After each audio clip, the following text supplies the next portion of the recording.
Go. What's going on, everybody? Welcome into the Between the Hashes podcast. Excited to finally get this going. Got to dive into some week 9 college football. We got our boy Charlie, we got the boy Peter, and I don't want to spend too much time doing introductions. We got a busy weekend starting on really Thursday, but we'll start with Friday.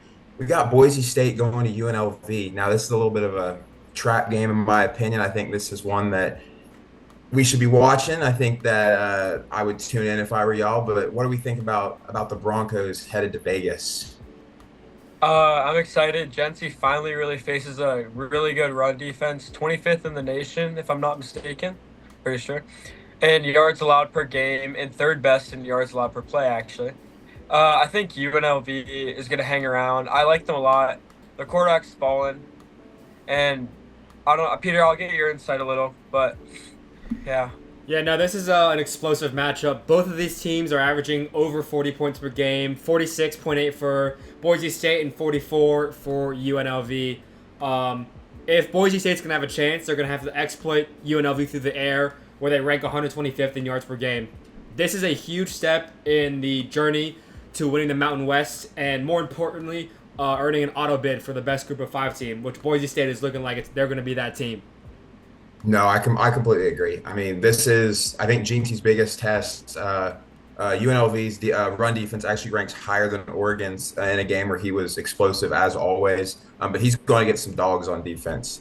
He can be playing a really good defense. I think the quarterback change for UNLV is actually beneficial for them. I know there was the whole thing that went on with their starter, the whole NIL thing, but I think they ended up benefiting from this. They run the ball a lot, but I think through the air, they're a lot more efficient now.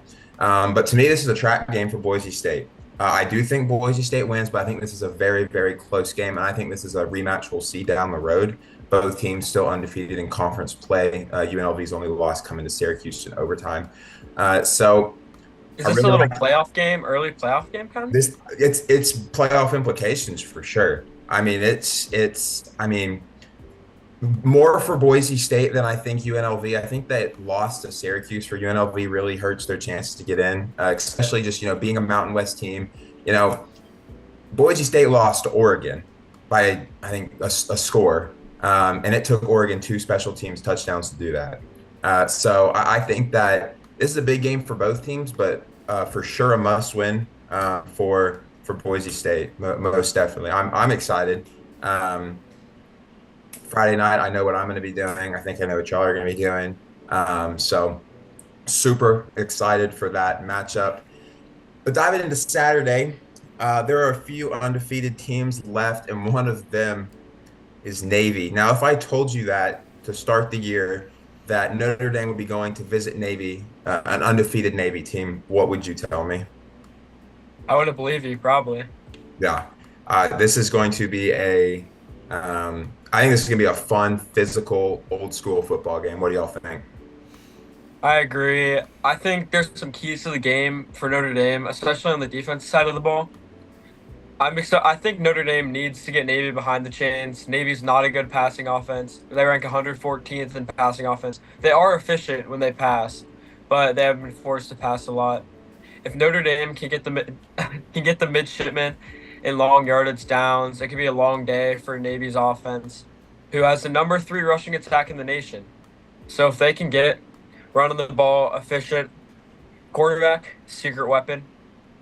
But yeah. I completely agree. Peter, if you have anything to add to that. Yeah, I mean, this is a really historic rivalry between these two programs. Notre Dame has put the belt to ass, 82-13-1 against the Midshipmen. Another note, they're playing at MetLife, a notoriously bad field, terrible turf. So, what are we thinking? Over or under 1.5 ACLs torn in this matchup? What are we thinking? I mean, it's going to be a physical matchup. I think there's going to be a lot of running the ball. So I think there will be some wear and tear. Hopefully, no ACLs. But that field is pretty notorious for Notre Dame's already banged up too. Yeah. It's a very bit. Yep, that's true. B Moore's out. Benjamin Morrison, their top corner, one of the best corners in the country. Mm-hmm. He won't be playing. Obviously, this is a game that if you're going to miss your best corner, you probably prefer to miss him against Navy than anyone else. But I think what's really interesting about Navy is this passing attack. It's not like proficient, and it's not like one of the best in the nation, of course, but it kind of came out of nowhere. I mean, it seems newer. It seems like they're passing a little bit more than past years.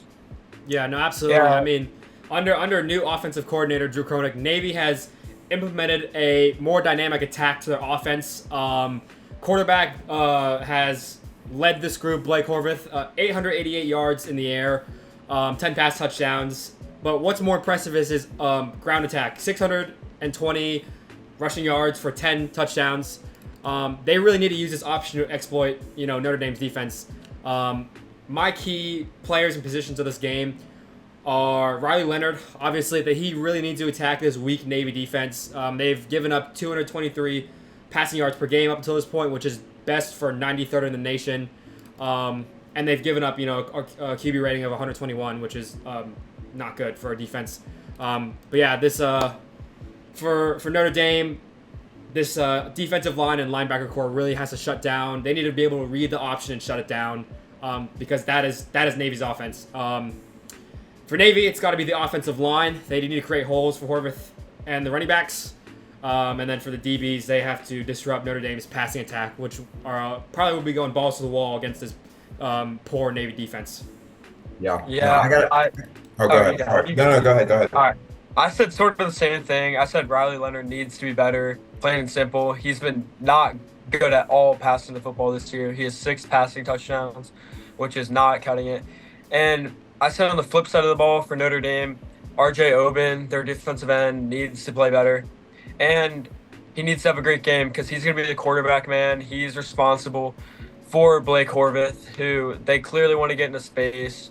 He has multiple touchdowns or rushing touchdowns in every game this year. And also, fun fact, he's more passing touchdowns this year than Riley Leonard, which I thought was a crazy thing. But Yeah. Speaking of Riley Leonard, I think something interesting to note is in Notre Dame's loss against Northern Illinois, Riley Leonard had 11 rushes for 16 yards, and that was by far his worst rushing performance all year long, and a key reason why NIU was able to pull that upset.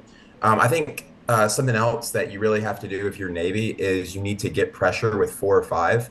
What that's going to do is that's going to allow you to drop someone to keep an eye on Riley, and that's also going to allow you to play coverage, especially with a really weak secondary that you have. Notre Dame has a great running back. Jeremiah Love, really, really good running back. They have a great rushing attack in general. So if you stop the run and you make Riley beat you with his arm, I think you have a chance. Obviously, you have a weak secondary, so it's hard. But something else that I found interesting, there's all those stats. When Navy gets into the red zone, they score 100% of the time. When Notre Dame gets into the red zone, they score 90% of the time.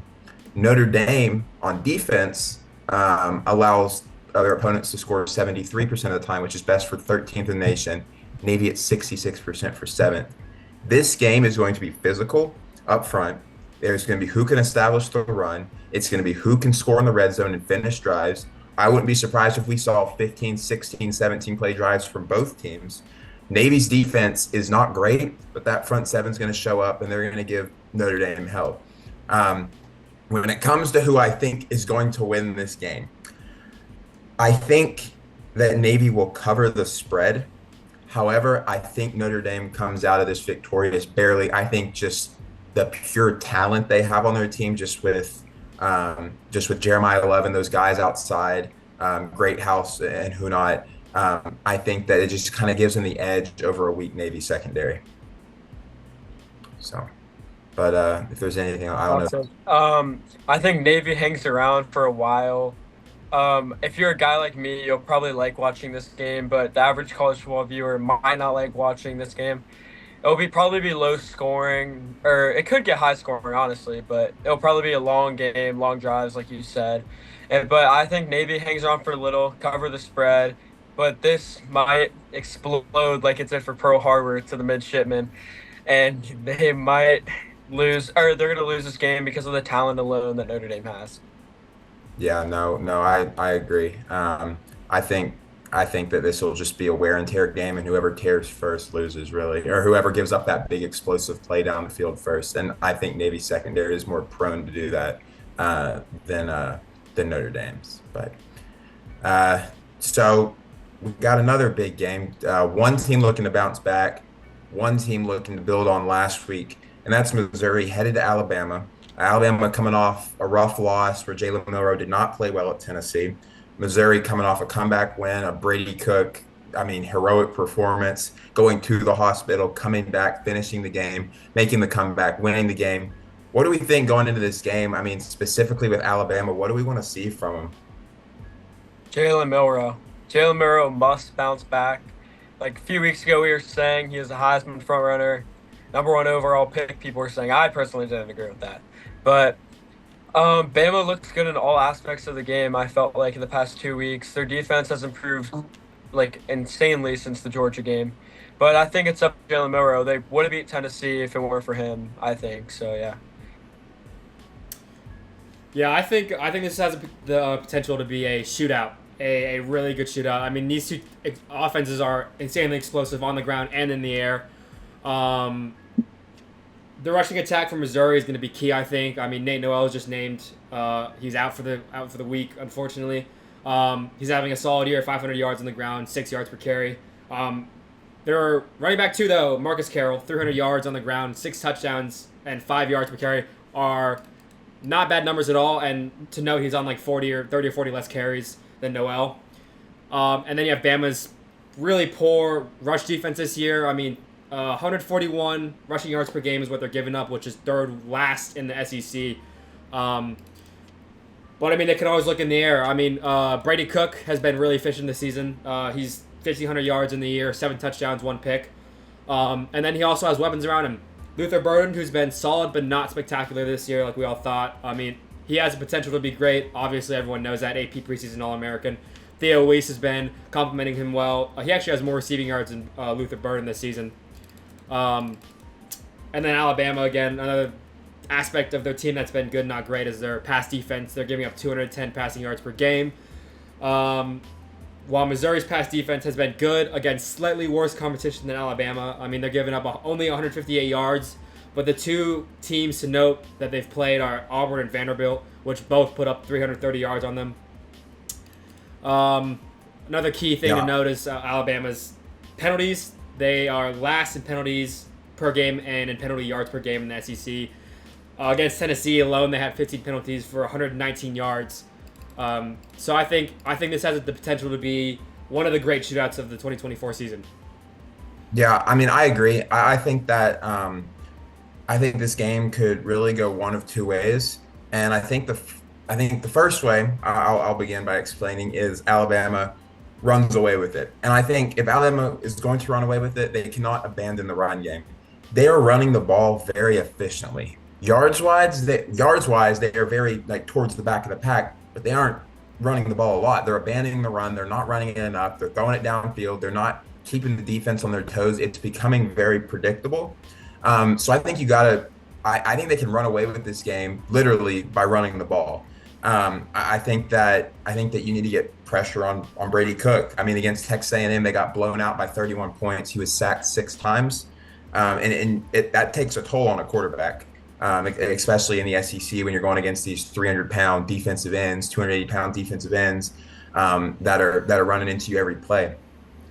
For Missouri, though, you got to play 4-down football. You got to get in manageable 4th-down situations, take advantage of how bad Alabama has been on 4th down. Alabama has actually had a solid 3rd-down defense, but they cannot stop teams when it gets to 4th down. Milroe needs to step up.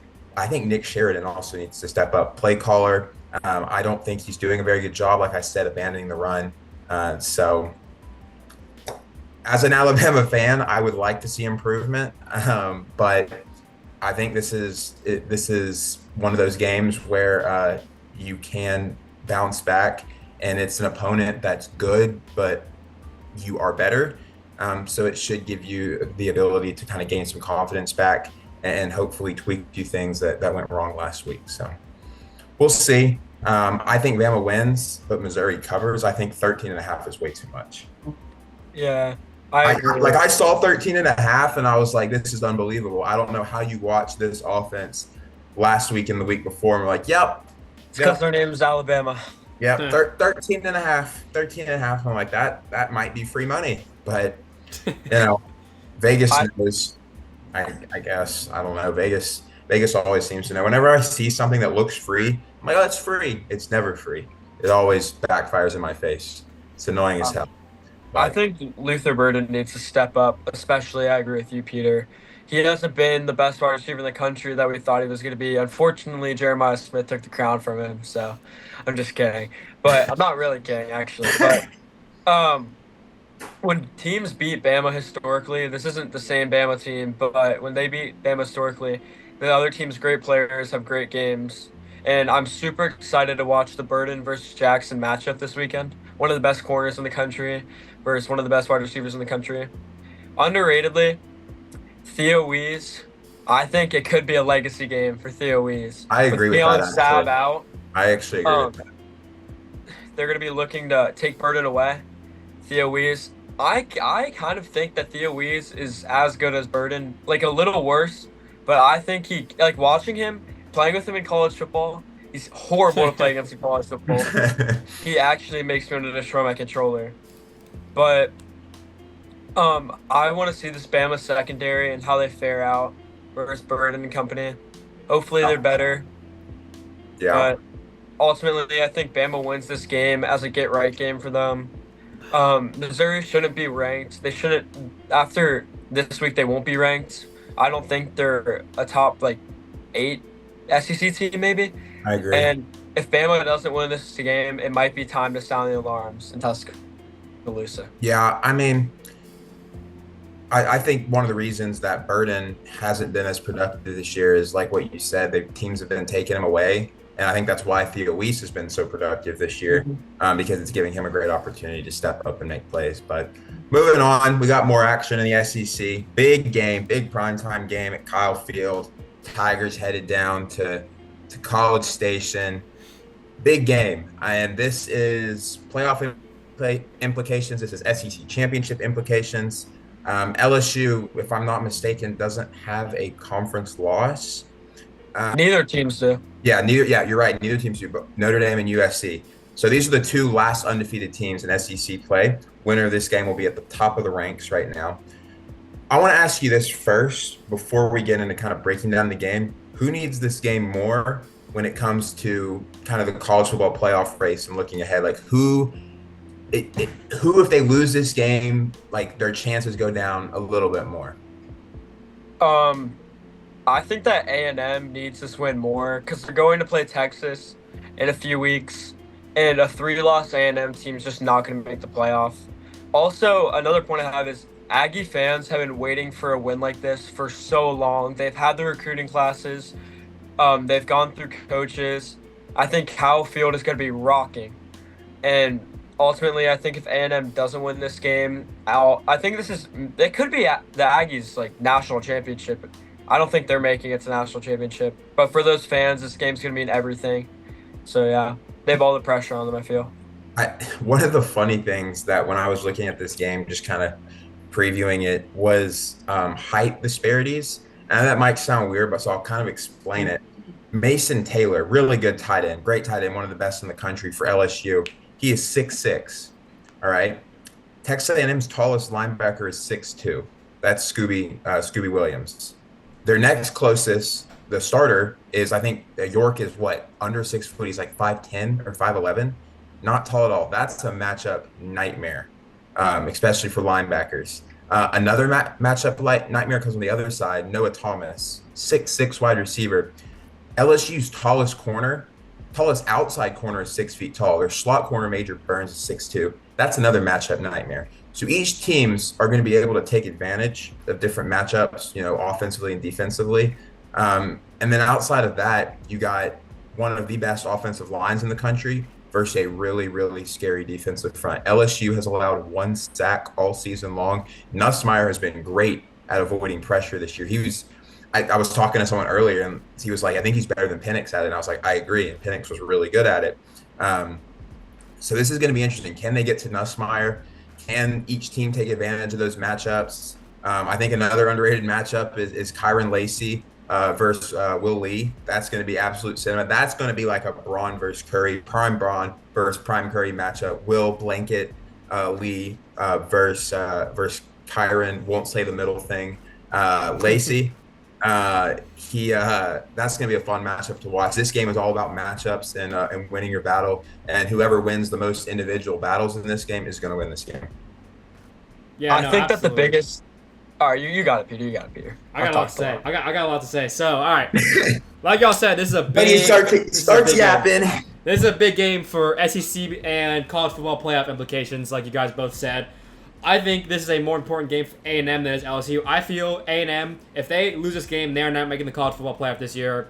That's it. I think if LSU loses this game, I think they still have a chance to make it because of where they're ranked now. So to answer your question, this is a more important game for A&M. 2 questions for this game, because these are 2 contrasting offensive schemes. Can LSU shut down A&M's rushing attack? Because A&M is rushing the shit out of the ball this year. They're rushing 219 yards per game. That is second in the SEC. Hey, Le'Veon Moss. Charlie, dog. Yeah, I was about to say it. I was about to say it. Le'Veon Moss is averaging 6.4 yards per carry, 8 touchdowns on the year for 674 rushing yards. LSU's rushing defense, on the other hand, only allows 115 rush yards per game, which is about middle of the pack in the SEC. The next question. It's middle of the pack in the SEC is pretty damn No, good. absolutely. That's great. That's a great place to be. The opposing question is, can A&M shut down LSU's passing attack? Because LSU is airing the shit out of the ball this year. 322 passing yards per game, second in the SEC. One of 2 SEC teams to be over 2,500 passing yards this season. And in rushing, on the other hand, they're third to last in total yards and yards per game. For these 2 teams to win, for LSU, I think their air attack needs to find their rhythm, but I don't think their air attack needs to be as important. I don't think it's as important to them as it is, or as A&M's ground attack is, because LSU also has an option to run. Just because they're a bad rushing team in total numbers does not mean they're a poor rushing team. Caden Durham, 400 yards on the ground, 6 yards per carry on only 62 attempts. I think if LSU can't find their passing attack, they always have the option to rush the ball, which is not a bad thing. But however, A&M does need to find their ground game in order to win this game. That is crucial. And I think if anyone has an upper edge in the offensive playbook, it's got to be LSU this game. Yeah, no, I agree. And I think you were talking about kind of the keys to kind of winning this game and like which players need to step up.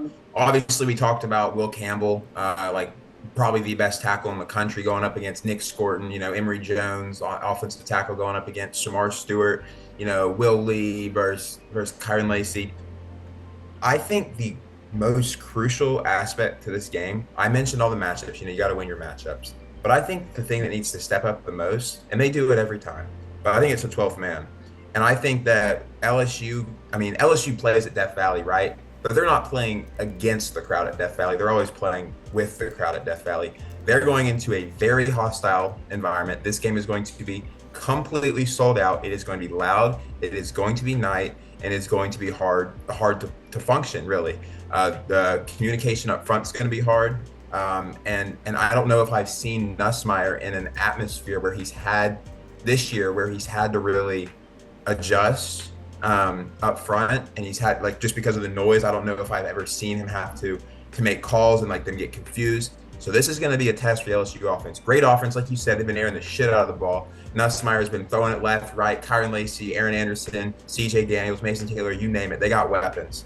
But can they face the 12th man? And I think that's one of the most important questions here. Yeah, I completely agree. I said my X factors for the game were Nussmeier and Le'Veon Moss. And my prediction for the game is that this game is going to be absolute cinema. It's going to be epic. Going to be an amazing environment. This is a game Aggie fans have been waiting for so long, since they beat Alabama. And too bad Garrett Nussmeier is going to come in and put A&M to death, end their season. And LSU's going to win this game. It's going to be close. Can't wait to watch it. I got the Aggies close in this one. I think I love what Elko's doing in his first year. And obviously, I think that this game for playoff implications means more for A&M, but I think as a coach, it means more for Brian Kelly because Elko's already, surpassed expectations. But obviously, playoff wise, yeah, A&M needs this one more. Big game, Brian Kelly. Big game, Kelly. Hey, he's right on brand. They always start slow and they finish strong. But we got some big headlines heading into this weekend. We don't have a ton, but we have some quality, not quantity, this week. But I think one of the big ones, College game day is going to Bloomington. Curtis Rourke is out this week. Had surgery on his thumb. Won't be playing. We're very doubtful, meaning he won't be playing against Washington. On a scale of maybe 1 to 10, how worried are we for Indiana, or do we still kind of like their chances here? I'm not that worried. I watched the Nebraska Indiana game over again. I watched it twice actually. That's an Ohio State game. I'm a fan. I'm kind of scared of Indiana, but Taven's a dog. He looked good last week. I think the reason he's a dog is because his brother is an Indiana legend. That just carries him. That's fast. And Washington just isn't a good football team. I know they beat Michigan, but guess what? Michigan's not a good football team. And I also think if you put this game on Justice Ellison, who's a dog, he could win this game alone. I think Tyson Lawton's a great running back too, and a good compliment to Ellison. They go 2, maybe even 3 deep at running back. Maybe 4. Maybe. I don't know. It's a good offense. I mean, It is.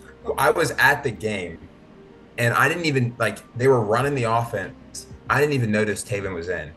I saw RPO. I saw a back. The first time I noticed it was Taven is when he threw that over the shoulder pass to Surratt in the back of the end zone, and it was, I was like, "That's a good throw, Curtis." And I was like, "That's Taven." So I'm not too worried about it. I think you got to get the run game going to open things up. They're going against Washington, who has the best pass defense in the country. Interesting enough, obviously, they probably buffed that stat against Michigan, who can't throw the ball to save their lives. But a win's a win. I think the best thing that Indiana can do, though, is kind of stay aggressive, stick to their guns. They're a good team. Taven, if he can run the RPO semi-well, they do a lot of timed out routes, a lot of back shoulders. So I think that if he's able to, if they're able to establish a run game, that'll open up the opportunities for Taven to do that. Yeah, no, I wholeheartedly agree. I mean, Taven Jackson, he's a dog, light-skinned legend.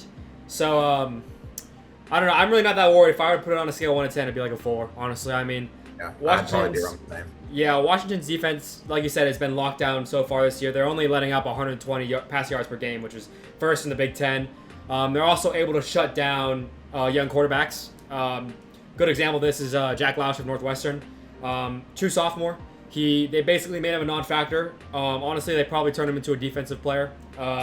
He threw 8 of 27, 50 yards, 2 picks, 0 touchdowns. So, I mean, they shut him down. But 50 yards is diabolical. Dude. That's abysmal. Horrible. That's abysmal. But they're also prone to giving up big pass performances. Might as well run a Wildcat offense at that point. No, absolutely. Yeah, they might as well just do that. Dead serious. Might as well pull the 17 Kentucky when they ran, or whatever it was, 29. I don't know, 2019. Yeah. Is Pat Fitzgerald still the coach of Northwestern? You guys know? I think he got fired for hate. Yeah, no, I don't think he's there anymore because they had that one miracle season. No, they've had a few. They played Ohio State in the Big Ten Championship 3 times. Oh, no, twice. We played Wisconsin and twice. Interesting. Yeah, I'm gonna be honest. I don't follow Northwestern that well. I'd have to. And they're a bottom 3 team in the Big Ten. Yeah, no, they're terrible. They're terrible. Yeah. Both Indiana and Nebraska, or not Nebraska, both Indiana and Washington have beaten up on Northwestern this year. But just kind of moving through these pretty quick. Colorado is in a position to go bowling this weekend. For the first time in a very, very long time. Now, they went in 2020, but that was COVID. I think they had 4 or 5 wins, so technically not bowl eligible. The last time they had at least 6 wins was 2016. Do we think the Buffs can get it done against Cincy at home this week? I really did not like Colorado at the beginning of the year.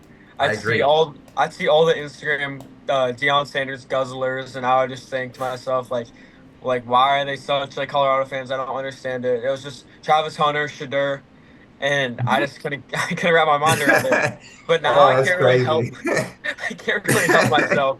But jump one in one hand, one in the other. That's crazy. I can't help myself but jump on the hype train after the Arizona game. Arizona was a team I was really high on early in the year, and I was really high on. I loved playing with them in college football again, but I think they have the potential to make the Big 12 championship. Now, do I think they will? Probably not. I think it's gonna be Iowa State versus BYU, but my only complaint, and no one knows this, get Jimmy Horn the fucking ball. I don't understand it. He, in my opinion, is the top 15, maybe even 10 wide receiver in college football. I agree. After the first game, he was a high, like, he was like number 3 on the Bolitnikoff list after the first game of the season. And they literally have not thrown him the ball since then.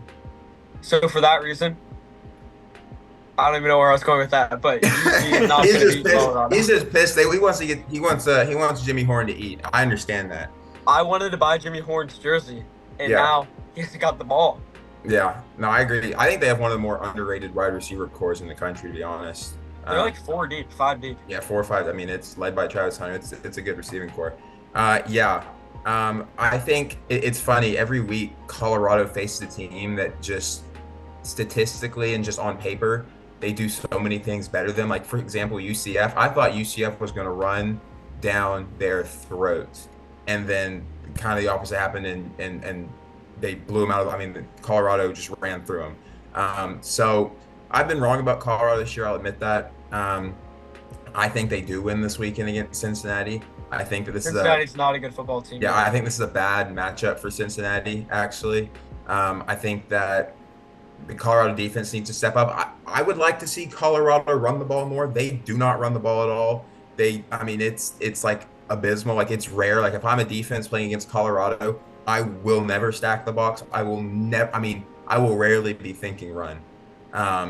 It's a really bad run game. For that reason, I don't think they win the Big 12, but I think they win this weekend. I agree. Yeah. Oh, one more point. One of my good friends from high school is actually guarding Will Shepard this weekend. So, Antoine Peak, if you're watching, I wish you luck. You've been playing amazing this year. But yeah.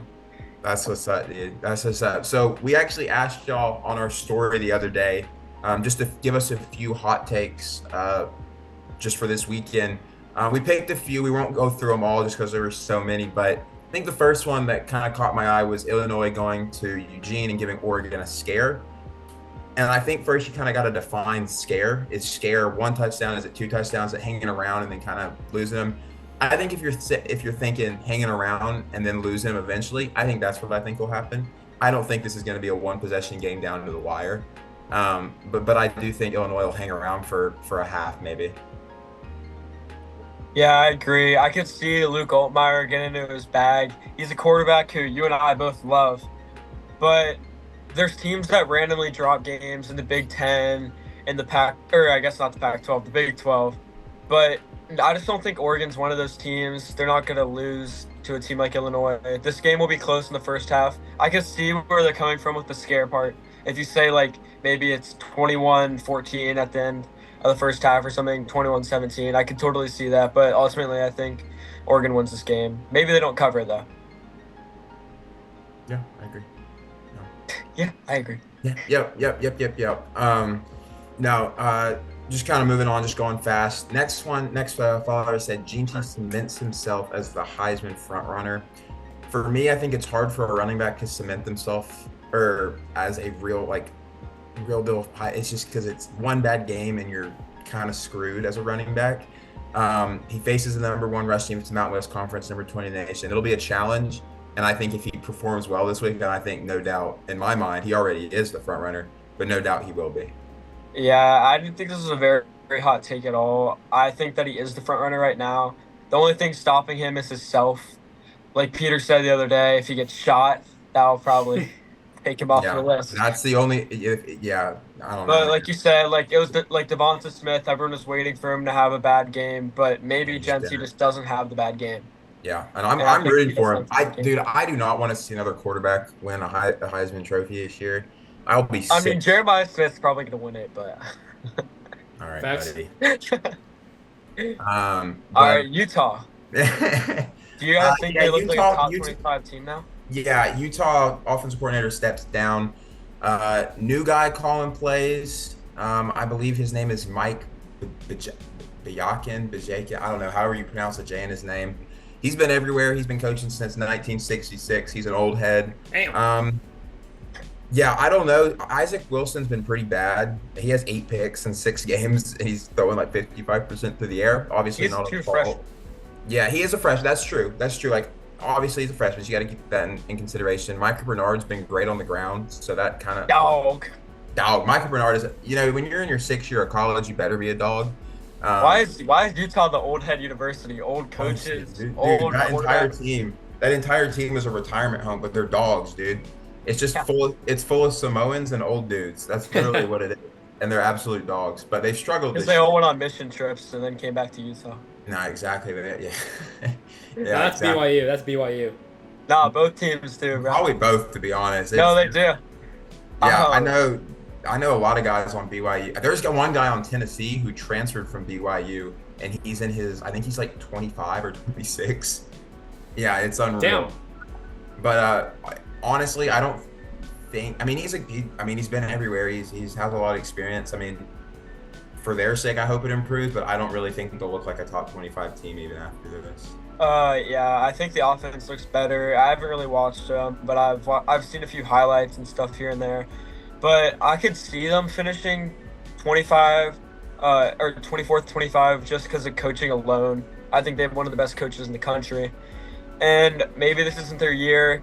I mean, it took 7 years for Cam Rising to be good. Maybe in his 8th season, he'll be good. Or I mean, their team to be good. Sorry, not him, dog. Dog. But maybe they'll finally reach the playoffs in his 8th year. Fun fact, Cam Rising's freshman year of college, I was in 7th grade. I'm now a freshman in college. Kind of puts into perspective for you. That man's But been there forever. his senior year of high school, I was a 6th grader. So My buddy goes to Utah, and he said that in his entire time at Utah, like this is his 2nd year there, I think he said he's seen Cam Rising play like 3 times. Out of like a year and a half he's been there now, which is just crazy. Well, hey, and the bowl game in 2022, bowl game versus Ohio State. That's true. That was peak, bro. That was peak. That was. Yeah, so they got Houston this week. They're pretty terrible, but they got a top 25 pass defense. So I Ohio guess. State's whole team from that Rose Bowl is actually in the NFL now, probably 3rd or 4th season. So. Yeah, and Cam Rising is still collecting NIL checks, but it is what it is. This is what I'm excited for. I've been waiting for this all episode. I'm super excited for this. I know Peter is too. I think we all are excited for this because I think we all picked the exact same one. But there's a track game this week. I know we talked about Boise State earlier, so it's not that.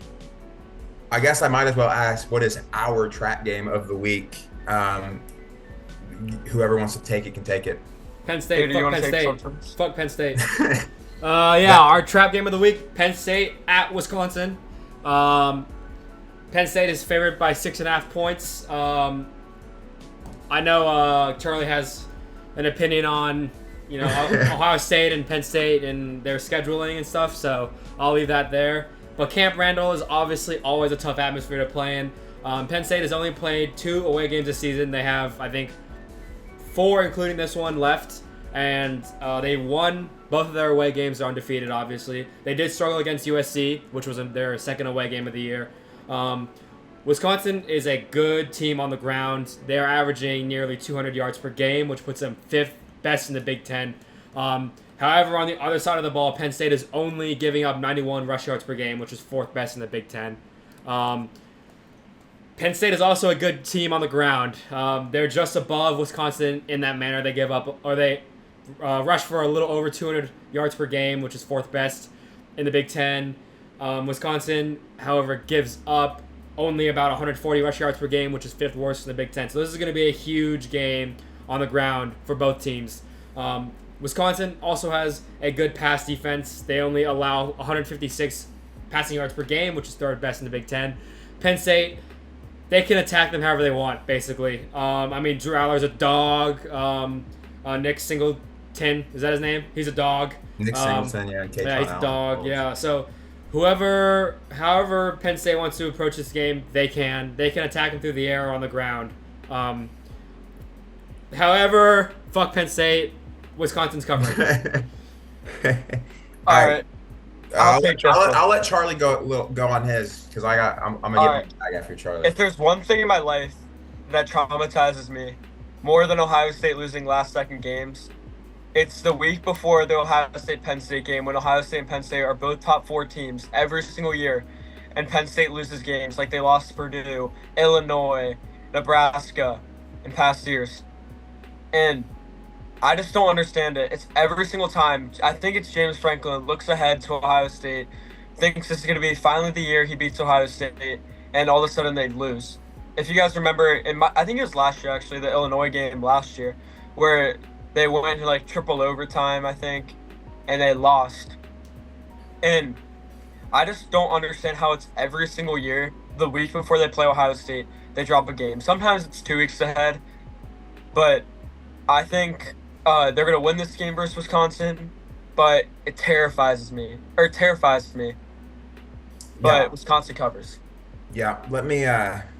I agree. Penn State always has that random drop where they shouldn't drop, but listen, Peter took care of all the run stuff, all of that. He gave me all those good stats. So off of that, I want you to listen to me here. Y'all listening?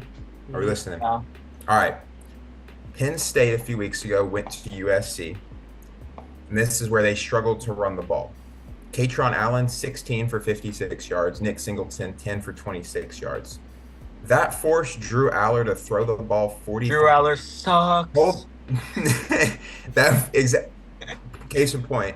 That forced Drew Aller to throw the ball 43 times, and that is 19 more times than the next closest all season long. Drew Aller shouldn't throw the ball more than 25, 27 times a game. This game. Threw 3 picks that game. 30 for 43, 3 interceptions, 2 touchdowns. That USC run defense is not that good. It's 60th in the country. You know who's 61st in the country? Wisconsin. Wisconsin has a better defense overall than USC does as well. All right. Now, what's interesting here is obviously Penn State played at West Virginia on the road, which isn't too far from State College. Their only other game was the USC, where this run game struggled, and they struggled to get going, which in turn, Aller struggled, right?